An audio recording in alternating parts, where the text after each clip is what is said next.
Bonjour à toutes et tous, merci de me rejoindre pour ce deuxième épisode consacré au terrain VFR.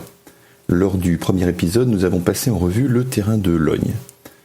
Pour cet épisode, nous allons couvrir le terrain de Saint-Cyr-l'École, qui est lui aussi un terrain avec pas mal de particularités. Le terrain est très proche de la R275 qui couvre Paris et sa proche banlieue, zone totalement interdite au trafic VFR. À la verticale du terrain, on a également la TMA de Paris qui est une classe alpha, donc également interdite au trafic VFR et ce, à partir de 1500 pieds, obligeant donc les trafics à évoluer à une altitude inférieure à cette altitude. On a également la RMZ de Chavenay qui couvre la partie nord-ouest du terrain. Enfin, on trouve de nombreuses agglomérations comme Fontenay-le-Fleury, Bois d'Arcy, Les Clés-sous-Bois, Noisy-le-Roi ou Bailly. Toutes ces restrictions imposent donc le respect scrupuleux d'un certain nombre de procédures spécifiques. Nous allons donc couvrir la carte d'approche à vue, la carte d'atterrissage à vue, la carte de mouvement à la surface et les consignes particulières.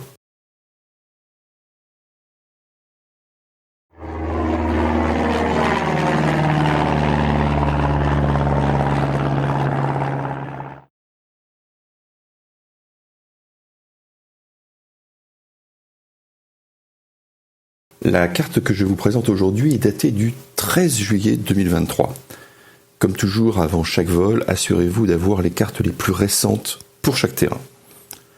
Le terrain est ouvert à la CAP, Circulation aérienne publique, qui signifie que les aéronefs qui répondent aux conditions d'accès, notamment techniques, sont autorisés à opérer sur le terrain.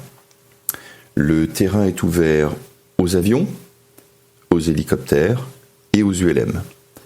On le verra, seules les classes 3 et 6 sont autorisées. Le terrain dispose d'un ATIS, d'une fréquence tour et d'une fréquence sol. Comme souvent, lorsque le trafic le permet, ces deux fréquences sont jumelées. Lorsque le contrôle aérien n'est pas assuré, la communication se fait en auto-information sur la fréquence tour, en français seulement. Venons-en à la partie cartographique. L'ouest du terrain est bloqué par la présence de la R275 qui couvre Paris et sa proche banlieue, cette zone étant interdite au trafic VFR. Le réseau routier principal compte les autoroutes A13, l'axe Paris-Normandie, l'A12 et la nationale 12. Enfin, la RMZ de Chavenay qui bloque l'espace nord-ouest. On notera deux flèches qui indiquent deux secteurs. Le secteur nord qui longe la ville de Noisy-le-Roi vers la forêt de Marly-le-Roi. Le secteur ouest qui longe la ville des Clés-sous-Bois vers Plaisir. On couvrira ces procédures dans quelques instants. À noter que l'altitude maximum à la verticale du terrain est de 1500 pieds. Les altitudes supérieures étant interdites au trafic VFR puisque couvertes par l'espace de la TMA de Paris qui est de classe alpha.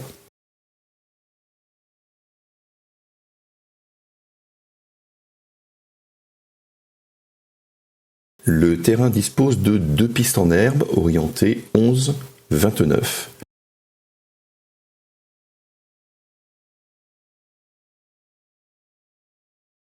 Le circuit de piste est assez court du fait de l'environnement et ce circuit se fait à 1200 pieds. Le départ de ces pistes se fait dans l'axe pour rejoindre la branche de vent traversier qui passe à la verticale du bassin du château de Versailles. Il y a peu de repères au sol pour la branche de vent arrière. Le meilleur moyen de s'aligner est de repérer le petit bosquet comme sur l'image ici.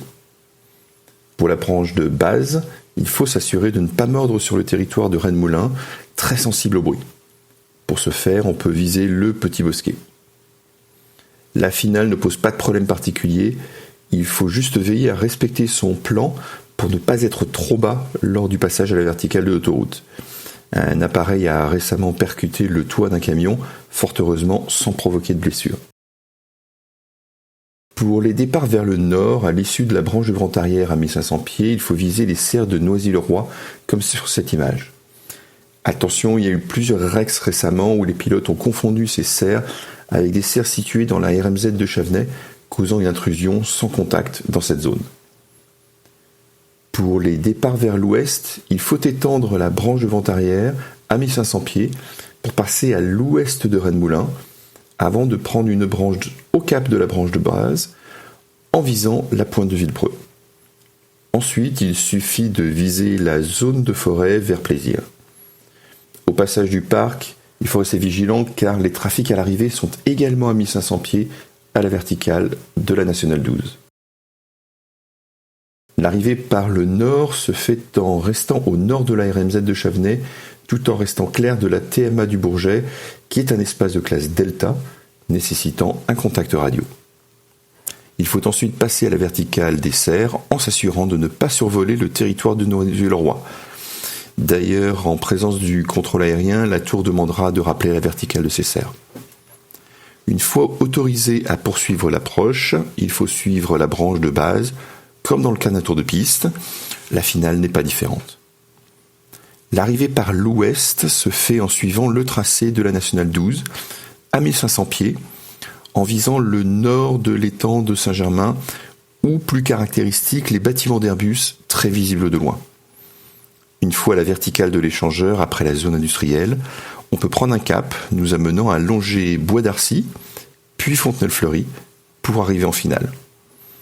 Il faut vraiment s'assurer de rester le plus à l'est possible pour éviter d'être en conflit avec les trafics en sortie ouest, qui, eux, longeront les Clés-sous-Bois.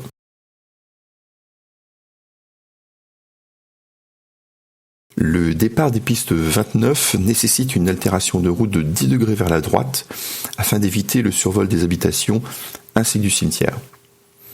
La branche de vent traversier se fait en visant le bosquet comme sur la photo, en s'assurant de garder Rennes-Moulin sur la gauche sans survoler son territoire. On peut alors suivre la branche de vent arrière. Il y a bien un damier au sol, mais à mon sens peu visible.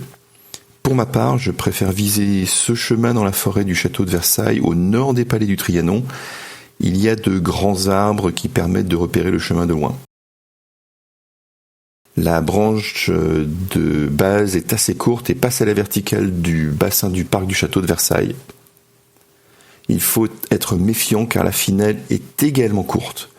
Tout comme pour les pistes 11, il faut veiller à garder son plan de descente pour ne pas arriver trop bas et risquer de heurter les câbles le long de la route et de la ligne du tram.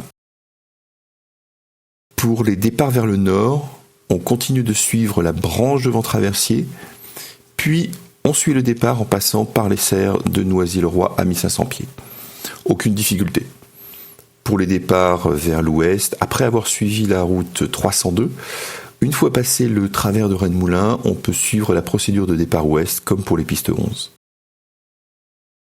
En arrivant du nord, on rejoint la branche de vent arrière après avoir survolé les serres. En arrivant de l'ouest, on va longer la branche de vent traversier en passant par l'ouest de Rennes-Moulin. Après avoir contourné le village, on peut suivre la branche de vent arrière comme pour le tour de piste.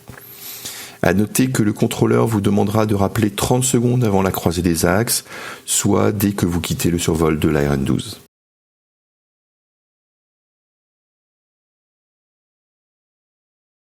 La piste 11 gauche 29 droite est en herbe, d'une largeur de 100 mètres, pour une longueur physique de 890 mètres. Les deux extrémités sont pourvues d'un seuil décalé, ce qui signifie qu'on dispose d'une distance au seuil de 760 mètres en 11 gauche et 778 mètres en 29 droite. Pour les atterrissages, les distances sont respectivement de 615 mètres en 11 gauche et 760 mètres en 29 droite. La piste 11 droite 29 gauche est également en herbe, d'une largeur de 60 mètres pour une longueur physique de 865 mètres. Les deux extrémités sont également pourvues d'un seuil décalé. Pour le départ, on dispose donc de 730 mètres en 11 droite et 715 mètres en 29 gauche. Pour l'atterrissage, les distances sont respectivement de 715 mètres en 11 droite et 730 mètres en 29 gauche. À noter que le terrain n'est pas équipé pour les vols de nuit car il ne dispose d'aucune aide lumineuse. Lorsque le contrôle aérien est actif, les pistes sont généralement utilisées de la manière suivante. Départ en 11 droite ou 29 gauche, arrivée en 11 gauche ou 29 droite, sauf lorsqu'un ou plusieurs trafics sont en tour de piste. Les pistes 11 droite ou 29 gauche peuvent être attribuées au trafic effectuant un atterrissage complet. Et les touch and go en 11 gauche ou 29 droite. Un point de phraséologie, les contrôleurs de Saint-Cyr utilisent le terme de présentation lorsqu'un pilote demande une option.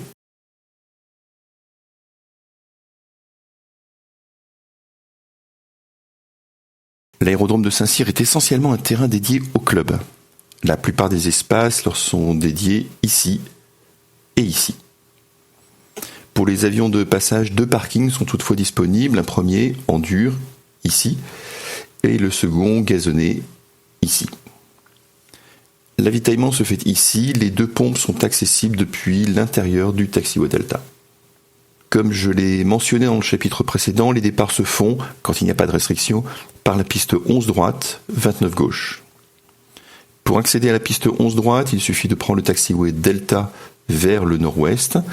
À noter que ce taxiway devient gazonné après avoir passé l'intersection Delta 4, environ ici. Le point fixe se fait en Delta unité. À noter que cette intersection est assez large pour qu'un trafic puisse finir son point fixe, pendant qu'un autre le contourne par la droite. Pour les départs en 29 gauche, le cheminement se fait toujours par Delta en utilisant l'extérieur du taxiway. Le point fixe se fait ici, entre Alpha et Bravo. 2 appareils peuvent se positionner pour faire le point fixe. Une fois terminé, l'appareil peut continuer à rouler vers le point d'attente Alpha pour le décollage en 29 gauche. Les arrivées se font souvent par la piste 11 gauche, 29 droite. Cela signifie qu'il faut sortir de cette piste par le taxiway Charlie, situé entre les 2 pistes. Généralement, le contrôle fait traverser les pistes 11 droite, 29 gauche par le taxiway Charlie 4, puis Delta 4. Dans le cas où la fréquence sol est active, il faut bien penser à passer sur le sol après la traversée de la 11 droite, 29 gauche, puis attendre la clairance de roulage pour le parking. On le verra dans les consignes particulières, en cas d'absence de service ATS, on doit continuer à rouler vers Bravo pour ne pas traverser la piste 11 droite, 29 gauche. Dans le cas d'une arrivée par la piste 11 droite, 29 gauche, on peut sortir par l'un des taxiways Delta à droite, voire Alpha en fin de bande. Afin d'assurer une utilisation maximale de la piste, il est préférable de sortir au plus tard en Delta 4, tant qu'on ne met pas en jeu la sécurité du vol bien entendu. Les hélicoptères sont autorisés à Saint-Cyr, leur départ se fait depuis la FATO au nord du terrain. Il est donc possible d'avoir des translations depuis la zone d'attente ici vers la FATO.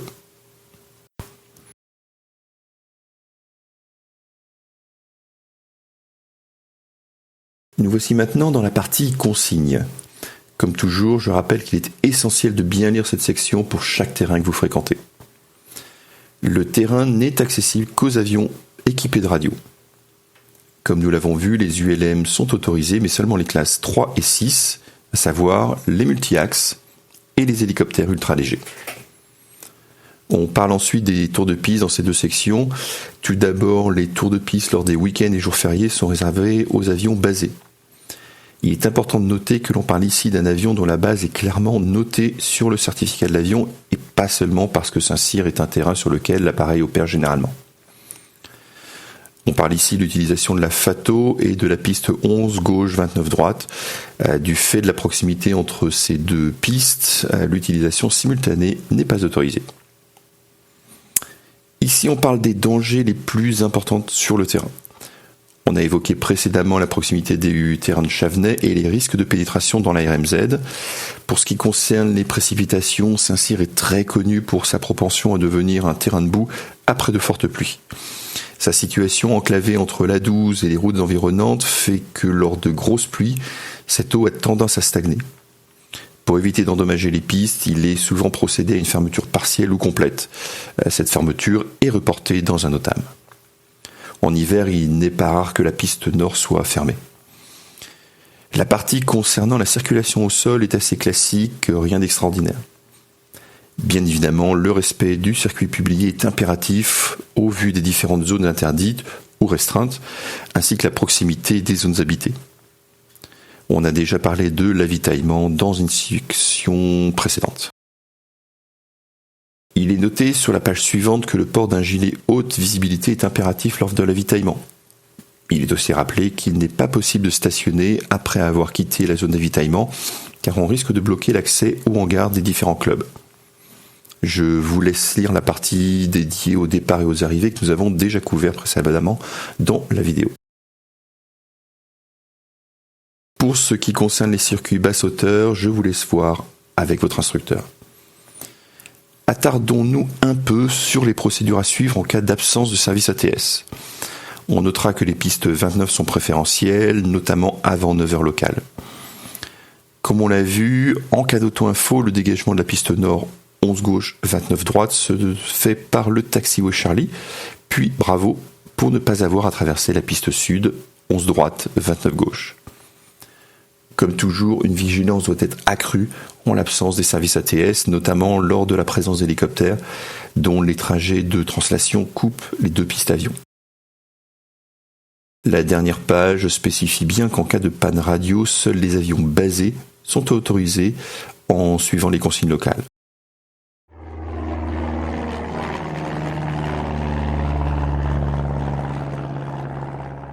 Merci à vous d'avoir suivi ce deuxième épisode, comme toujours. Merci pour votre soutien en me laissant un petit pouce bleu et en vous abonnant. Comme je l'ai mis dans mes posts, avec les beaux jours qui reviennent, je prévois de reprendre les naves très prochainement. Cela ne veut pas dire que je ne continuerai pas ces vidéos didactiques, bien évidemment. On se voit donc dans la prochaine vidéo, et d'ici là, bon vol.